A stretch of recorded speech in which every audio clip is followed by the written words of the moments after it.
Good morning बच्चों। आज हम लेसन नंबर 12 दादाजी की लाठी का पेज नंबर 74 पढ़ेंगे और समझेंगे। जैसा कि मैंने आपको पहले ही बता दिया कि समीर के दादाजी को शुगर की बीमारी थी और समीर अपने दादाजी को देखकर बहुत दुखी होता था कि उनका शरीर कैसा हष्ट पुष्ट था और अब वे कैसे हो गए हैं। तो वो हमेशा दादाजी की क्या करना चाहता था बच्चों? सेवा करना चाहता था। पर जब उसका सारा सामान उस कमरे से हटाकर दूसरे कमरे में रख दिया तो उसे लगा कि शायद घर में कोई मेहमान आने वाले हैं। इसलिए वह अपनी मम्मी से स्कूल से आते ही पूछता है, क्या मम्मी चाचा जी आने वाले हैं? ये मैंने आपको सब कुछ पहले वाले सेशन में समझा दिया था। तो चलो अब हम उसके आगे पढ़ते हैं और देखते हैं किस प्रकार समीर से छोटा होने के बावजूद भी उसके पापा मम्मी को शिक्षा मिलती है, उनको सीखने को मिलता है। तुम्हारे पापा कई दिनों से कह रहे थे कि समीर की नींद और पढ़ाई उस कमरे में रहने से ठीक तरह से नहीं हो रही है। आज मौका मिला तो कमरा साफ कर तुम्हारी चीज़ें सजा दी। माँ ने बोलते हुए खीर का कटोरा आगे बढ़ाया। मौका यानी चांस मिला।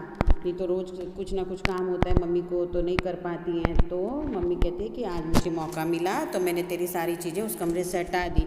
क्यों क्यों हटा दी बच्चों? क्योंकि उसकी मम्मी कहती हैं कि उस कमरे में रहने से तेरी पढ़ाई अच्छे से नहीं हो रही है। क्यों? कि एग्ज़ाम अर्थात वे समीर से कहती हैं कि तुम्हारे पापा तो मुझे बहुत दिनों से कह रहे थे कि भाई उस कमरे में दादाजी को ठीक नहीं है, वो जगते रहते हैं तो समीर को डिस्टर्ब होता है, तो समीर की ना तो नींद होती है नहीं पढ़ाई होती है।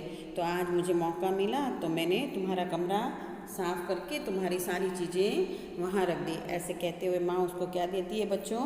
खीर का कटोरा देती है कि ले बेटा खीर खा ले। मगर माँ, अगर दादाजी को रात के समय किसी की ज़रूरत पड़ी तो? समीर ने परेशान होते हुए पूछा। बात तो तुम्हारी सही है, लेकिन उनको तो बुढ़ापा है बेटे, मगर तुम्हारी तो सारी ज़िंदगी सामने पड़ी है, माँ ने रोटी सेकते हुए कहा। अब क्या हुआ बच्चों? जब माँ उसको खीर खाने के लिए देती है तो समीर का मन तो करता ही नहीं है। फिर वो माँ से पूछता है कि माँ, मगर अगर दादाजी को रात को किसी चीज़ की ज़रूरत पड़ी तो? समीर तो परेशान ही था। पर उसकी माँ कहती है बेटा तुम्हारी बात सही है, पर उनका शरीर बूढ़ा हो गया है, उनको बुढ़ापा है, पर तुम्हारे सामने तो सारी ज़िंदगी पड़ी है। सारी ज़िंदगी पड़ी वापस मुहावरा है बच्चों, क्योंकि अभी समीर बहुत छोटा है, उसे पढ़ लिख कर बड़ा आदमी बनना है। तो माँ उसे समझाती है कि बेटा अभी तो तेरी सारी ज़िंदगी पड़ी है। ऐसे माँ रोटी सेकते सेकते बताती है। आप पेज नंबर 74 में ऊपर देखेंगे तो पिक्चर में दिखाई दे रहा है कि माँ रोटी बना रही है। बेकार की चिंता मत करो, थोड़ी सी लापरवाही के चलते अगर नंबर कम आए तो साल भर की मेहनत पर पानी फिर जाएगा। इतना कह पापा ने ब्रीफकेस मेज पर रखा और जूता खोलने लगे। लापरवाही का मतलब बेफिक्री, यानी किसी चीज़ पर ध्यान ना देना। ऐसा कौन कह रहा है बच्चों? उसके पापा कह रहे हैं। वो कह रहे हैं कि तू ऐसी चिंता मत कर कि दादाजी बीमार हो गए तो क्या होगा। अगर तेरी थोड़ी बेफिक्राई से अगर एग्ज़ाम में नंबर कम आए तो साल भर की तू मेहनत पर पानी फिर जाएगा। पानी फिर जाने का मतलब बच्चों ये फिर से मुहावरा आ गया है, यानी तुम्हारी सारी मेहनत बेकार चली जाएगी। इतना कहकर पापा ने ब्रीफकेस मेज पर रखा और जूता खोलने लगे। पापा की बात सुन समीर की भूख मर गई यानी बच्चों ये फिर से मुहावरा आ गया। देखो जगह जगह पे मुहावरा का प्रयोग किया गया है, तो आपको भी अच्छे से मुहावरे सीखने हैं और उनके मतलब को समझकर याद करना है। भूख मर जाना यानी उसको भूख ही नहीं लग रही थी, क्योंकि वो तो परेशान था, उसे तो दादाजी की मदद करनी थी और मम्मी पापा ने उसका सारा सामान दादाजी के कमरे से हटा दिया था। वह अधूरा खाना छोड़ दादाजी के पास जाकर बैठ गया। अधूरा खाना छोड़ यानी उसने थोड़ा सा ही खाया और खाना वहीं पर मेज पर छोड़कर और दादाजी के कमरे में चला गया।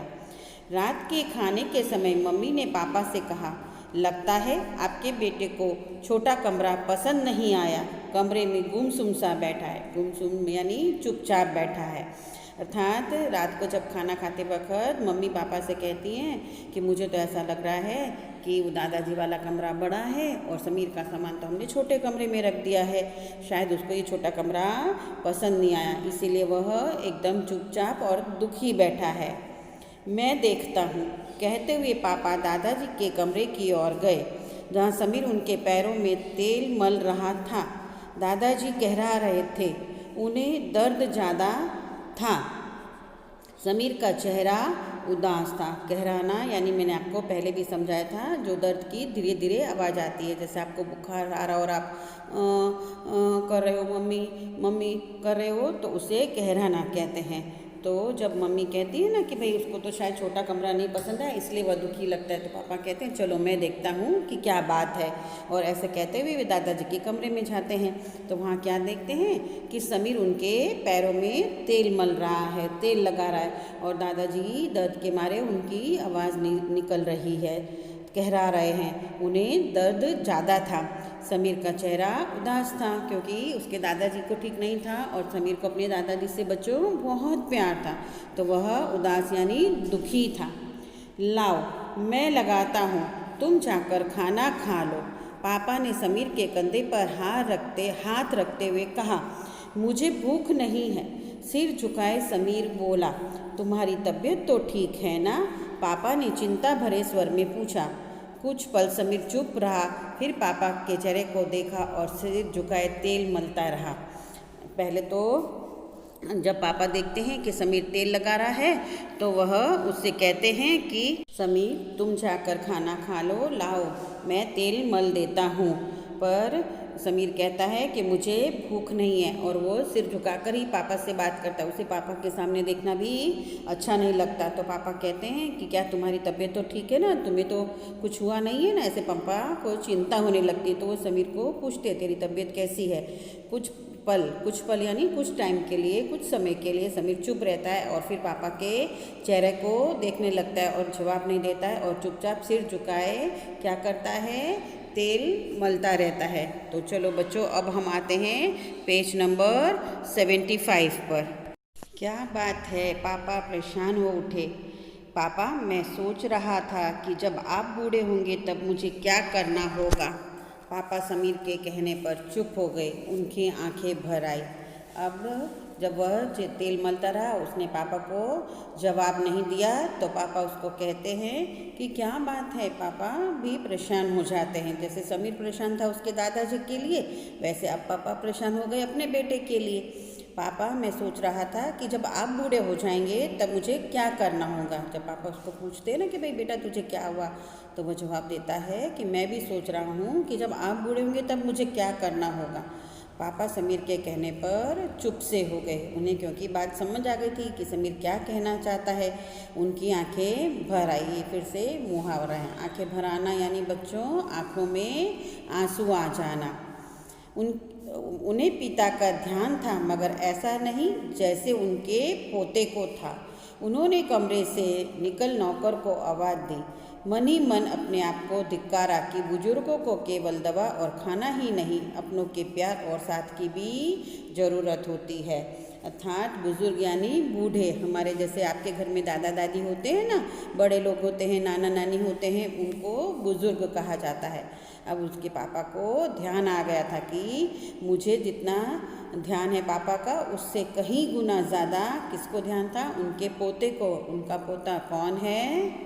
हाँ, उनका पोता है समीर। तो वह अपने कमरे से उन दादाजी के कमरे से निकल के नौकर को आवाज़ देते हैं और मन ही मन अपने को धिक्कारना यानी अपने आप पर ही गुस्सा होना, अपने आप पर ही नाराज़गी आना कि बुज़ुर्गों को यानी बड़े बूढ़ों को केवल दवा और खाना ही नहीं, सिर्फ खाना दे दिया, टाइम पे दवाई दे दी, खाली उतना ही काफ़ी नहीं होता।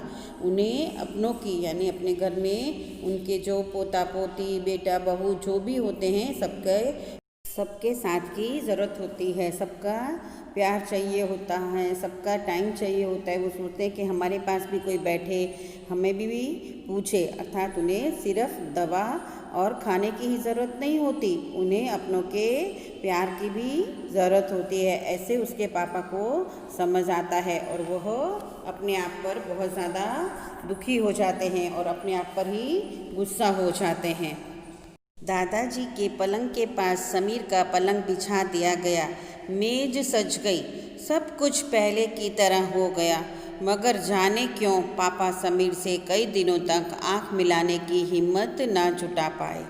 अब बच्चों, यहाँ पर अब आपको समझ ही आ गया होगा, फिर से 2 मुहावरे आ गए, आँख मिलाना और हिम्मत ना जुटा पाना।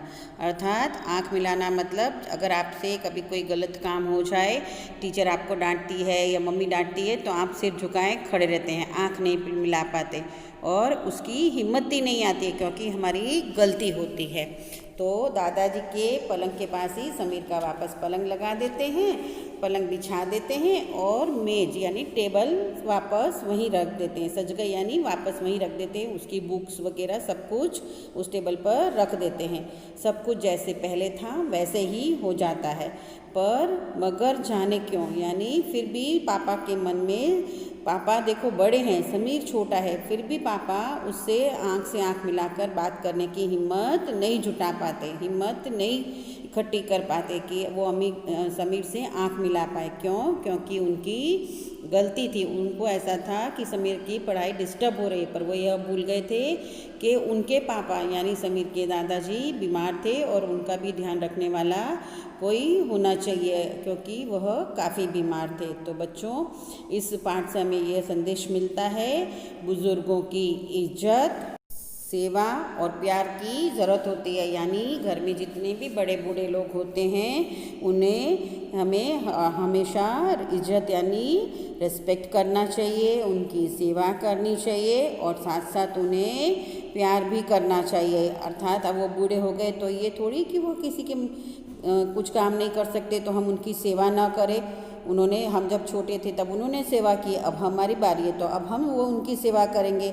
तो ये पाठ बहुत ही सुंदर है, आपको अच्छे से पढ़ना है और समझना है। अगर कहीं भी आप अटकते हो, कुछ भी चीज़ समझ में नहीं आती है तो आप मुझे कॉल करके पूछ सकते हैं। नीचे देखो सभी शब्दार्थ दिए हैं, उनको उसी शब्द के ऊपर लिख लो ताकि पाठ पढ़ते हुए आपको वह पाठ सरल लगे। तो है ना बच्चों पाठ मज़ेदार, इसे खूब अच्छे से पढ़िए और इससे जो संदेश मिल रहा है, जो शिक्षा मिल रही है, उसको अपने जीवन में उतारिए। तो जिस प्रकार हर पाठ हमें कोई ना कोई संदेश दे रहा है, उस प्रकार हमें यह पाठ भी संदेश दे रहा है। अच्छा बच्चों, खूब अच्छे से इसको 2 बार पढ़िए और समझिए। Thank you.